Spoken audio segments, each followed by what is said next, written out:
My guest is one of Hong Kong's most powerful and influential politicians, Bernard Chan.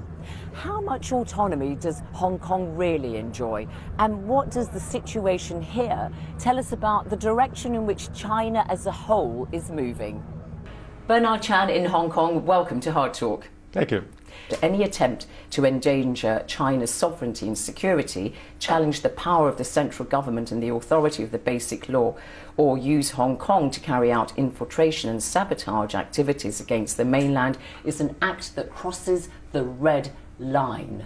Indeed. What is that red line? Well, indeed, the red line is Hong Kong is still very much part of China. See, the thing about Hong Kong is we are the two systems within the one country.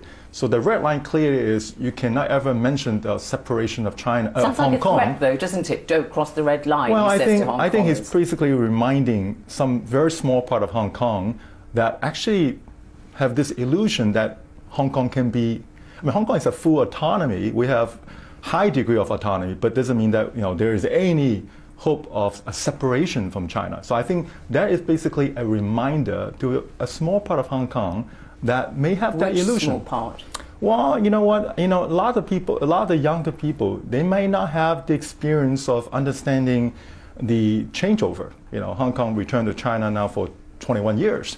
So for many that's born after that, may not have this appreciation. He's threatening the pro-independence well, activists, people like Andy Chan and his National Party, which was banned from standing in any elections. Agnes Chow, a young pro-democracy activist who wanted to stand in a by-election last year, she was also not allowed. You know what? I certainly would agree that those individuals that you just mentioned, they don't represent Hong Kong.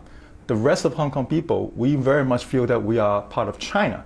However, but they represent a minority, however small that absolutely, minority they're a minority. might be. But however, this minority cannot be completely ignored, because if you ignore them, this small minority increasingly might feel that this can be doable, which is not. I mean, Hong Kong can never be an independent part of China. But that may be the case. Carrie Lam, the chief executive, whom you advise, has said Hong Kong, our home, is suffering from quite a lot of divisiveness. She said that at the time of her election 2 years ago. Even she accepts that there is this divided opinion in Hong Kong. You can't brush it under the carpet. Well, we don't. You've got to do something but I have to about remind it. you, though, majority of the rest of Hong Kong people, we have better worries than about independence, Hong Kong independence. Again, as I keep repeating, that's a very small part of Hong Kong.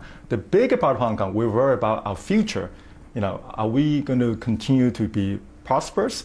Are we worried about being marginalized with what's happening in the rest of the world and vis-a-vis China?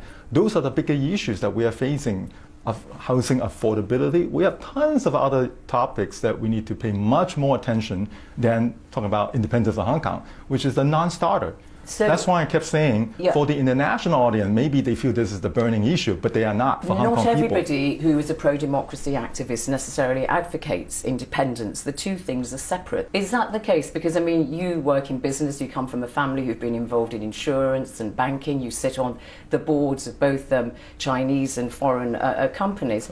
And I put this to you, Charles Mock, a former IT executive who represents the IT sector in the Legislative Council, said at the end of last year, previously when I went abroad to promote investment, people asked me whether they could make money, but now they are asking me about freedom of expression and rule of law related problems. Well, I totally agree. When I go abroad, that's the point. The first question. Investors are concerned. And you know why they ask that question? Because all the news they got is always about issues with this one country problem, like the independence and whether reporters are allowed to report.